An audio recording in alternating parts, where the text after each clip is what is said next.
indicating an era when trousers were not that high-waisted. So I would say, certainly, or simply a man that not wears, and most likely, especially these were made for a large man, probably around my height. It could have been shorter. Actually, it might have been shorter, because if these are meant to be ankle length, these are clearly not reaching up to my ankles. It also had a high waist in ratio to my height. And probably the man, actually it was high waisted, but the man was shorter, fatter, but shorter than mine. If I were to sew the buttons there, it would actually fit. It would bow in the back, but it would be sort of alright. So I may sew the buttons so it is done. So if one that is out of wear then. So also normally these would be worn without the trousers on. I did not decide to try them like so because I would have to wash my posterior before, so never mind. So I will sew the buttons upon that one. I will do that, especially that I purchased white antique, this vintage sort of mother of pearl buttons, but are larger than these. They will fit. So I will now talk about that FROCK-COAT from last time, 1870 FROCK-COAT.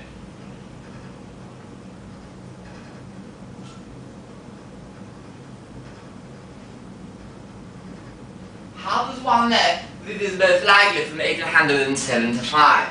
As I posted upon Instagram a long time ago before it was repaired. But, well, first of all, the cut. If one analyzes the cut.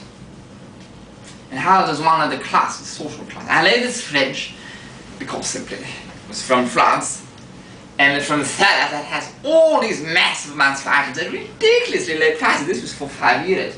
So these are simply the first people hoarding all these old attics. Usually in the countryside where things have been thrown less because people move away less and people usually have more space, more attics, and things are forgotten inside trunks, being eaten by moths, like that was. For centuries, eventually sold to these people, and eventually these people sometimes sell to other people like I would then price them more and more and more. Because I was the first one in line of purchase. I got that for 5 euros with shipment, 10 euros for something uniquely rare. So I noticed, well, certainly French, the cloth and the construction pointed out, and the buttons, which are not silk covered, but they're full-bath celluloid, really looking like silk. I thought until I had touched it.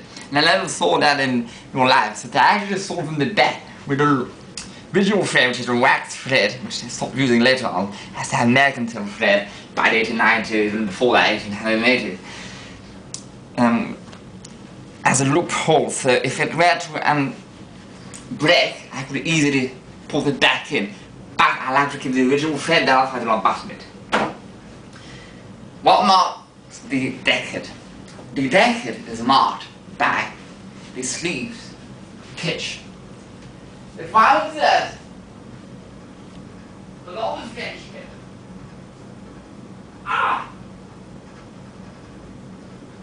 also from, I would say, the low upper middle class, although this would be slightly lower. I would say this is high working and middle class, but not upper middle. Most likely somewhere in the middle class, even high medium middle class, but not low upper middle class. I explain. So, see the pitch.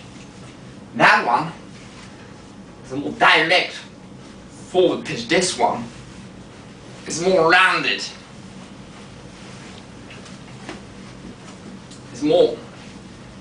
It's harder to cut. It's more like a curve. Or it is a lesser expensive kit, which pans out in the era which this was a basic norm, and the shoulders are set way back.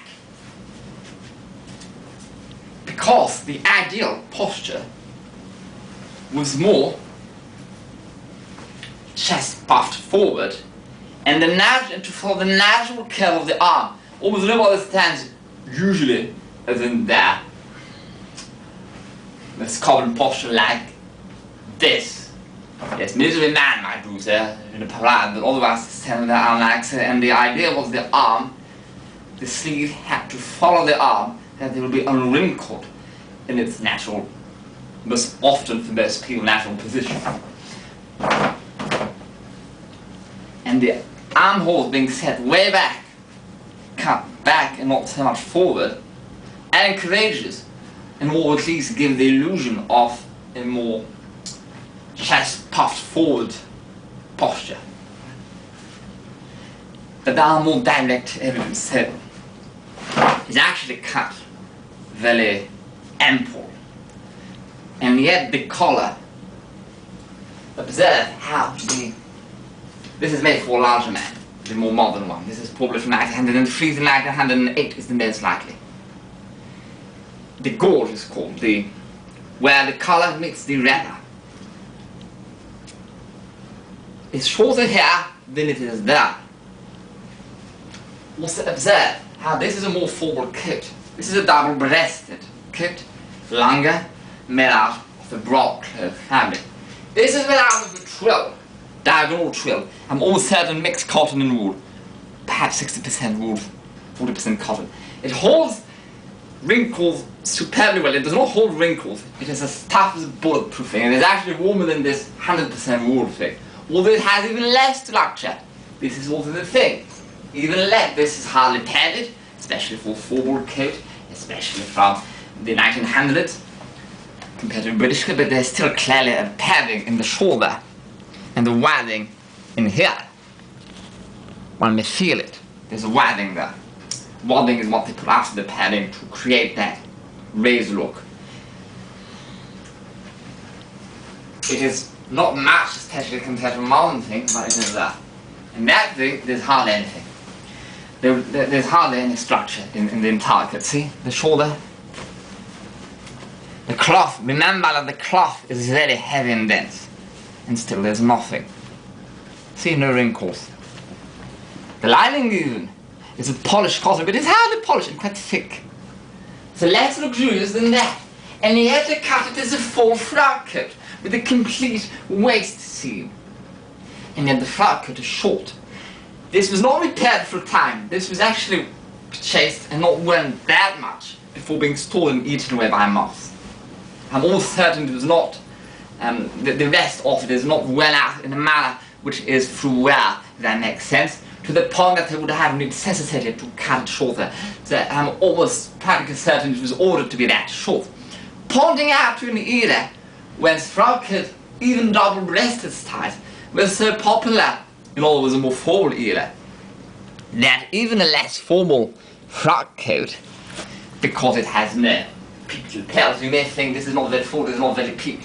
Yes, but this is a French frock coat, and until today, these stupid fellas, what are they called, Camps de Luca, make this sort of peaked lapel, or even to do it as a French style notch lapel. That is called a mouse lip. So this is supposed to be a peaked lapel. This is clearly not meant to be. This is also, shall I come on to that later on? So, less forward because it buttons higher. No peaked lapels. Revers, I should call them revers. And shorter, made from a less formal cloth and a more durable cloth. Whereas you may tell me, yes, but a lounge coat was very enforced. What if it was from an old man, a more conservative man, especially from the countryside? Yes, but remember, they still did shorter coats, but less of them. So, in other words, since it is only 30 years apart, there is so way less of them created in 1890s, or even in the mid-late 80s, that the probability of it surviving today is less than whatever more of them created. For remember that from the 1870s, especially in the 80s and even 90s and in the 1900s, it was very popular to have three-quarter, half or quarter body coats. I shall explain what they are. Dr. John Watson, played by David Berkey, wears one, and also in the first season, it's the second season of the Jeremy Brett Sherlock Holmes by then Edward Hardwick. They wear at least a half body coat, which means that three-quarter, what I call a three-quarter body coat, is where the waist seam is 3/4. And so it is still visible from the front, and especially the sides, but it sort of stops out there. And the back will be made like so, with